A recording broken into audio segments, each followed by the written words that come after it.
इस वक्त की बड़ी खबर, उत्तर प्रदेश में बीजेपी की सहयोगियों के साथ बात बन चुकी है। जो बैठक चल रही थी अपना दल और निषाद पार्टी के साथ, उस बैठक में सीट शेयरिंग का फॉर्मूला तय हो गया है। यूपी में सहयोगियों के साथ सीटों को लेकर बीजेपी की बात बनी।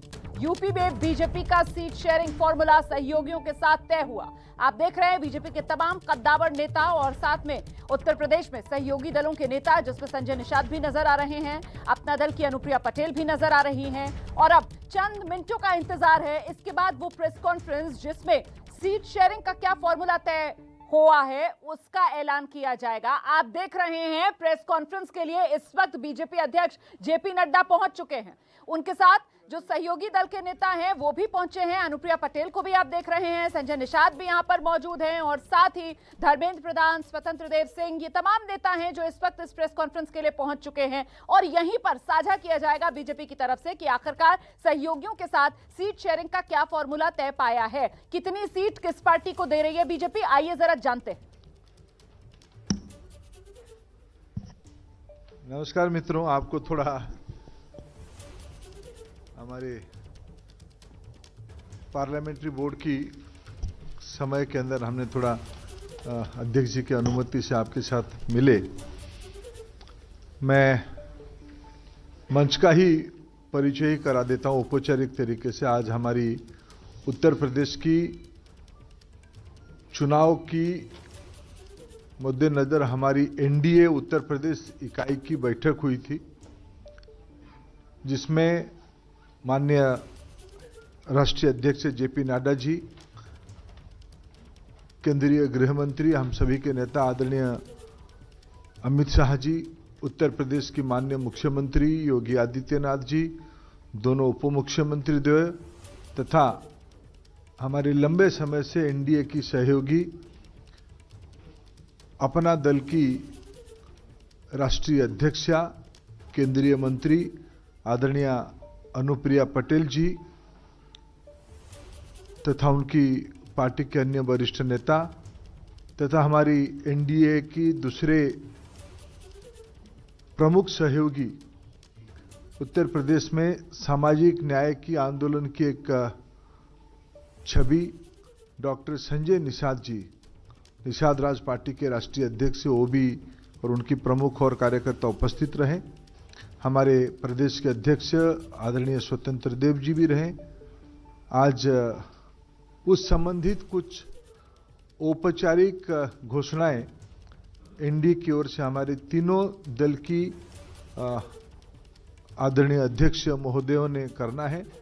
मैं आज की इस प्रेस कॉन्फ्रेंस को संबोधित करने के लिए पार्टी की राष्ट्रीय अध्यक्ष, हम सभी के नेता आदरणीय जगत प्रकाश नड्डा जी को विनती करता हूं।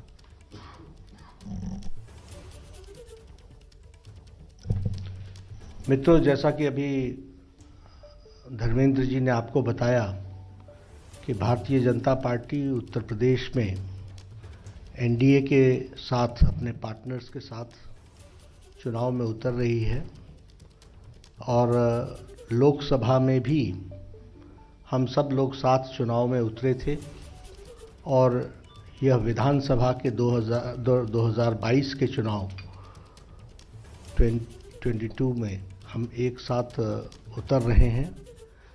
अपना दल और निषाद पार्टी, इनके साथ हम इस चुनाव में एनडीए 403 सीटों पर गठबंधन जो हमारा है वो चुनाव लड़ेगा, ऐसा निर्णय हुआ है। पिछले 2-3 दिनों में निषाद पार्टी के साथ और अपना दल के साथ बहुत डिटेल में चर्चा हुई है और सीट्स के बारे में भी चर्चा हुई और कहाँ कहाँ कौन कौन कंटेस्ट करेगा इसके बारे में भी चर्चा हुई है। डिटेल्स हम आपको उसके बारे में बाद में देंगे, लेकिन हम एक साथ चुनाव लड़ रहे हैं 403 सीटों पर। यह बात इस गठबंधन में चर्चा होकर के तय हुई है।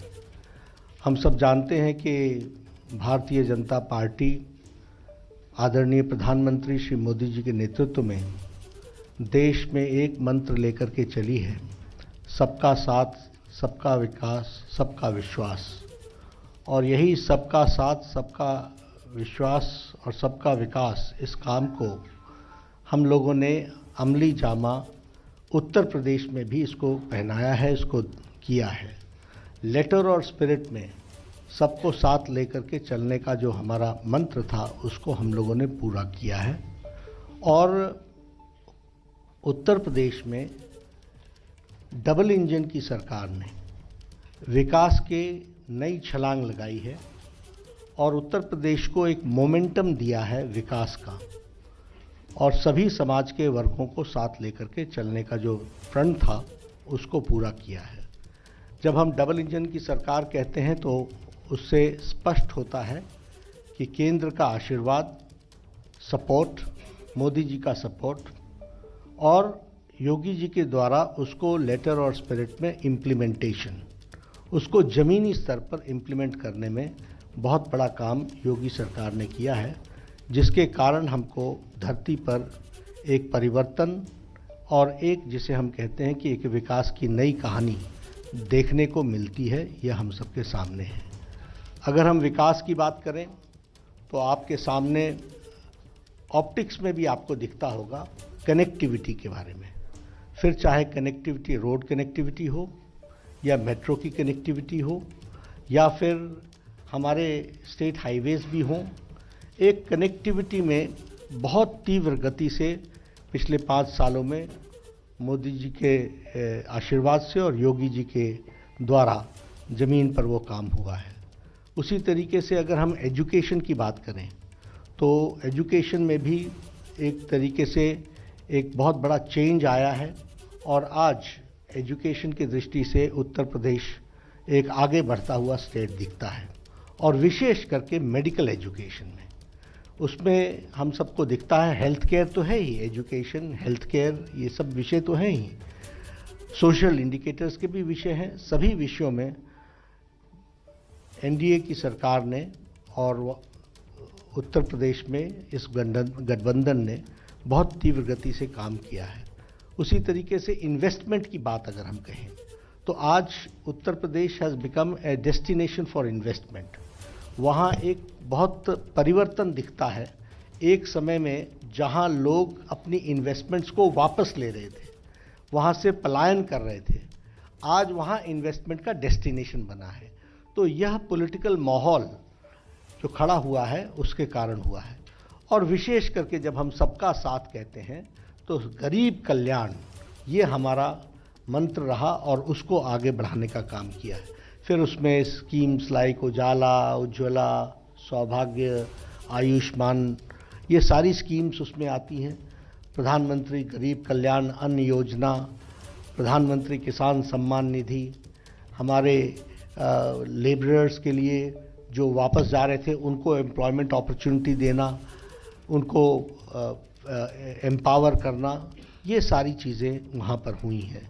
और महिलाओं को और युवाओं को फोकस में रख करके काम पिछले 5 सालों में हुआ है, ये हम सबको दिखता है। जहाँ तक लॉ एंड ऑर्डर का सवाल है, हमारे चुनाव में लॉ एंड ऑर्डर, विकास, सबका साथ, सबका विश्वास, सबका विकास, ये तो है ही, लेकिन लॉ एंड ऑर्डर एक बहुत बड़ा विषय उत्तर प्रदेश में है। और जब मैं लॉ एंड ऑर्डर की बात करता हूं तो मैं बार बार लोगों को याद दिलाता हूं कि 5 साल पहले का सिनेरियो याद कीजिए। पलायन हो रहा था, पलायन के साथ साथ वहाँ पर शाम को 5 बजे के बाद साधारण तरीके से लोगों का जो रोज़मर्रा और जीवन के होता था वो थम जाता था।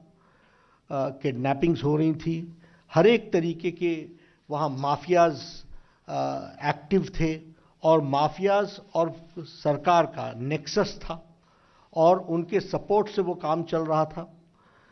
ये सारी चीज़ें 5 साल में समाप्त हुई हैं।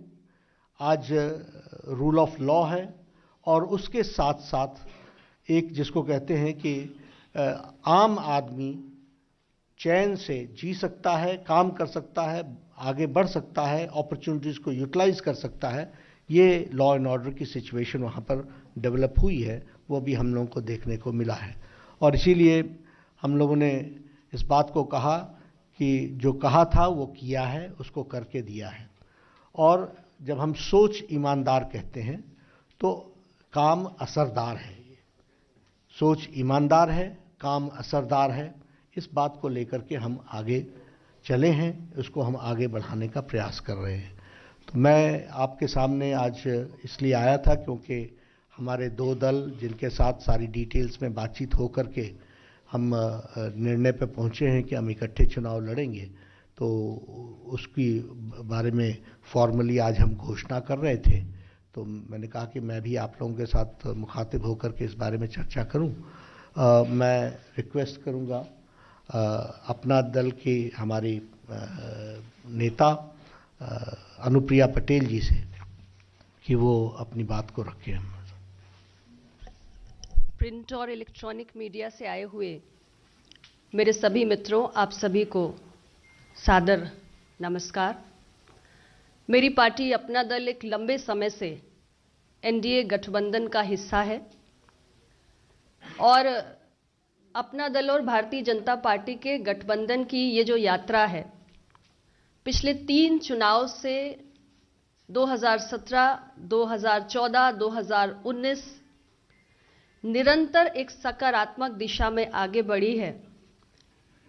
उत्तर प्रदेश की जनता का हमें अपार भरोसा, विश्वास, समर्थन इन तीनों चुनाव में प्राप्त हुआ है और हमारे संयुक्त गठबंधन से जो ताकत उपजी, उससे देश और प्रदेश में एक ऐसी मजबूत सरकार का निर्माण भी हुआ जिसका नेतृत्व उत्तर प्रदेश में आदरणीय योगी जी और देश में हमारे श्रद्धेय प्रधानमंत्री जी कर रहे हैं, जिसने डबल इंजन के साथ तेज गति के साथ काम किया।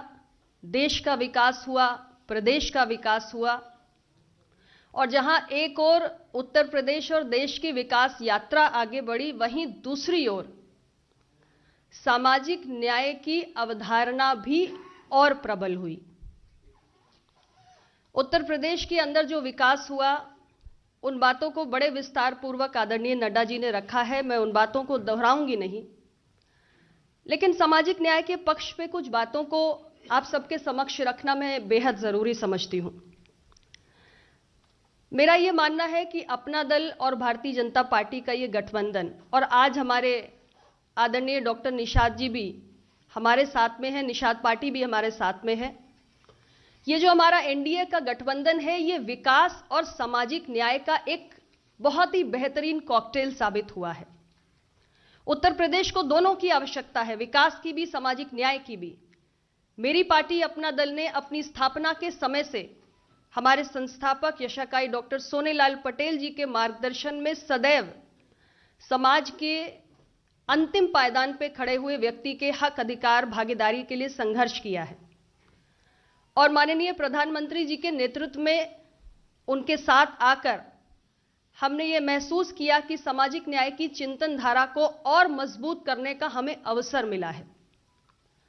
विषय चाहे ओबीसी कमीशन को संवैधानिक दर्जा प्रदान करने का हो, जिसकी मांग बरसों से देश की संसद के अंदर हो रही थी, लेकिन उस पर पूर्व की सरकारें कभी भी ध्यान नहीं दे रही थी, या विषय हमारे सैनिक स्कूलों में, नवोदय स्कूलों में या सेंट्रल स्कूलों में प्रवेश प्रक्रिया में पिछड़ा वर्ग के छात्रों को आरक्षण देने का हो, या हमारे सेंट्रल एजुकेशनल इंस्टीट्यूशंस में 200 पॉइंट रोस्टर प्रणाली की वापसी का हो, बहाली का हो, ओबीसी की क्रीमी लेयर को 6 लाख से आगे बढ़ाकर 8 लाख तक ले जाने का हो, या एक विषय जो हाल ही में आप सबके संज्ञान में आया, नीट की परीक्षा में एमबीबीएस और पीजी के एडमिशन्स में अखिल भारतीय कोटा के तहत पिछड़ों के 27% आरक्षण को लागू करने का हो। ये सारे ऐसे विषय हैं जिस पर अपना दल भारतीय जनता पार्टी माननीय प्रधानमंत्री मोदी जी के नेतृत्व में एकमत रही है। माननीय मोदी जी ने हर इस लंबित समस्या का समाधान किया है। अपना दल ने निरंतर इन मसलों को देश की संसद के पटल पे उठाया है और यहां तक कि हमारे उत्तर प्रदेश के अंदर एक विषय लंबे समय से आप सबकी जानकारी में भी था, 69,000 शिक्षक भर्ती में जो आरक्षण के नियमों की विसंगति हुई थी, उसका भी समाधान उत्तर प्रदेश के लोकप्रिय मुख्यमंत्री श्री योगी आदित्यनाथ जी के नेतृत्व में हुआ है। मेरा सवाल आज उन तमाम दलों से है जो पिछड़ों की नुमाइंदगी करने का आज तक दावा करते आए हैं। एक उदाहरण के माध्यम से नीट परीक्षा का, आप सभी जानते हैं कि 2007 में सुप्रीम कोर्ट ने यह निर्णय लिया था कि एससी एसटी के लिए नीट की परीक्षा की प्रवेश प्रक्रिया में आरक्षण की व्यवस्था को लागू किया जाएगा, और उस वक्त ओबीसी को रिजर्वेशन देने का जिक्र कहीं भी नहीं आया था। देश में यूपीए की सरकार थी 148 सीटों की, और ऐसी तमाम पार्टियां जो सामाजिक न्याय की बात करती हैं, वो बाहर से या सरकार में शामिल होकर समर्थन देने का काम कर रही थी। लेकिन उस वक्त नीट परीक्षा का वो स्वरूप जिसमें ओबीसी आरक्षण लागू नहीं है, ऐसे तमाम दलों ने उसको स्वीकार किया, जबकि वो चाहते तो इस समस्या का समाधान करा सकते थे।